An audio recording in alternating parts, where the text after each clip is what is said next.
সাধুদের মধ্যেই অন্যতম ছিলেন শ্রীপাদ মাধবেন্দ্র পুরী, যিনি ছিলেন শ্রী চৈতন্য মহাপ্রভুর গুরুদেবের গুরুদেব। শ্রী চৈতন্য মহাপ্রভুর গুরুদেবের নাম ছিলেন শ্রীপদ ঈশ্বর পুরীপাদ। কি নাম? ঈশ্বর। তার গুরুদেবের নাম ছিল শ্রীপাদ মাধবেন্দ্র পুরীপাদ। কি নাম? এবং আজকে তার তিরোভাব তিথি। তাহলে আজকে যে প্রভুর তিরোভাব তিথি, ডিসঅ্যাপিয়ারেন্স ডে, তো খুব সুন্দর দিনে আজকে এক মহান সাধুর ডিসঅ্যাপিয়ারেন্স ডে। তো তিনি থাকতেন বৃন্দাবনে, ভজন করতেন। কোথায়? বৃন্দাবনে। বৃন্দাবনে তিনি প্রতিদিন গিরিরাজ পরিক্রমা করতেন। পরিক্রমা করতে করতে একবার পরিশ্রান্ত হয়ে তিনি গোবিন্দকুণ্ডে বসেছিলেন। কোথায়? গোবিন্দকুণ্ডে।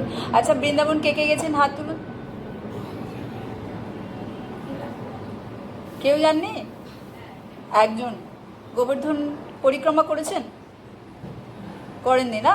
তো গোবর্ধন পরিক্রমা করতে করতেই সেখানে গোবিন্দকুণ্ড নামে এক কুণ্ড আছে, যেখানে মাধবেন্দ্র পুরী বিশ্রাম নিচ্ছিলেন। কি নিচ্ছিলেন? বিশ্রাম করছিলেন। তো বিশ্রাম করতে করতে তিনি যেহেতু কারোর কাছ থেকে কোনোদিন কিছু চান না, তাই তার মাধুকরী করতেন না। ভগবানের কৃপায় যেদিন যা তিনি পেতেন সেদিনই সন্তুষ্ট হয়ে গ্রহণ করতেন। তা সেইবার কি হয়েছিল? 3 দিন তিনি কোনো কিছু খাবার পাননি, কোনো কিছু মাধুকরী পাননি। কদিন?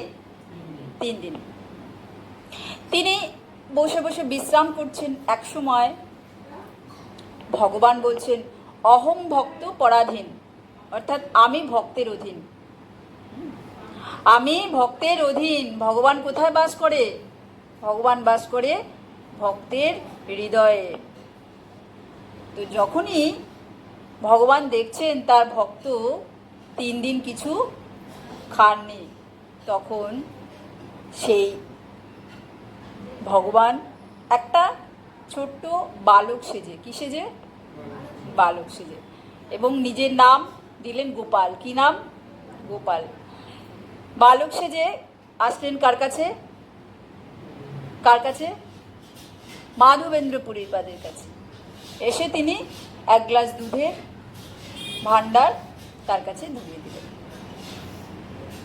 বলছে, বাবা, তুমি অনেক 3 দিন ধরে তুমি উপবাস, কিছু খাওনি, নাও চটপট দুধটা খেয়ে নাও। তো বলছে, আমি খাইনি তুমি কি করে জানলে? তুমি কোথায় থাকো? তোমার নাম কি? বলছে, আরে বাবা, এই তো এখান থেকে সবাই স্নান করে যাচ্ছে, দেখছে যে তুমি কিছু খাচ্ছ না, তারাই গিয়ে তো আমাকে বললো যে এই বাবা 3 দিন ধরে অভুক্ত, তাই তো আমি নিয়ে আসলাম। আচ্ছা আচ্ছা, তাড়াতাড়ি দুধটা খেয়ে নাও, আমি আবার গো চড়াতে যাব, হ্যাঁ, আমার লেট হয়ে যাচ্ছে, তুমি এই পাত্রটা রেখে দিও, আমি সন্ধ্যার সময় এসে নিয়ে যাব। আরে আরে আরে, তোর নাম কি তো বলে যা। বলছে, আমার নাম গোপাল। কি নাম? গোপাল। এই বলে সেই বালকটি চলে গেল। মাধবেন্দ্র পুরী দুধটা খেয়ে এবং সেই গোবিন্দকুণ্ডে পাত্রটি ধুয়ে পাশে রেখে কিছুক্ষণের জন্য তিনি তার 2 চোখ লেগে গেল। 2 চোখ যখন বন্ধ করলেন, সেই স্বপ্নে সেই ছেলেটি এলো। কি? সেই গোপাল। কে এলো? গোপাল। সে এসে বলল, বাবা, আমি এখানে অতি কষ্ট আছি, এই জঙ্গলের মধ্যে মাটির নিচে মোগলদের সময় ব্রজবাসীরা আমাকে রেখে দিয়ে চলে গেছে, আমি অতি কষ্টে আছি, তুমি এখান থেকে আমাকে উদ্ধার করো। যেই চোখ খুলল মাধবেন্দ্র পুরী, সেই স্বপ্নের কথা মনে পড়ল যে সেই বালকটি আর কেউ নয়, সেই বালকটি স্বয়ং ভগবান। আমরা জানি সবাই মোগলরা কিভাবে আমাদের তছনছ করে দিয়ে গেছে। সেই সময় মোগলরা বৃন্দাবনও ধ্বংস করে দিয়ে গেছিল, এবং সাধুরা মনে করেছিল যে আমরা তো মরে যাব, আমরা তো চলে যাব, কিন্তু এই ভগবানের বিগ্রহ যেন তেন প্রকারে রক্ষা করা দরকার। এবং সেই কারণে তারা যারা যেখানে পেয়েছে ভগবানের বিগ্রহকে লুকিয়ে রেখেছে। কিছু বিগ্রহ চলে গেছে জয়পুরে, এবং সেই গোপালকে গিরিরাজের পথে গোবিন্দকুণ্ডের পাশে জঙ্গলের মধ্যে মাটির নিচে রেখে দিয়েছিল, যাতে জানে পরবর্তী ক্ষেত্রে আবার কোনো মহাপুরুষ আসবেন, সেই গোপালকে উদ্ধার করবেন।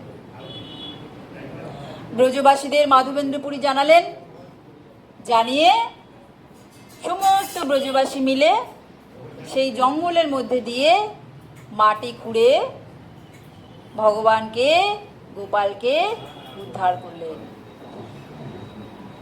তারপর সেই গোপালকে গিরিরাজের ওপরে স্থাপন করে মহাসমারোহ চলল।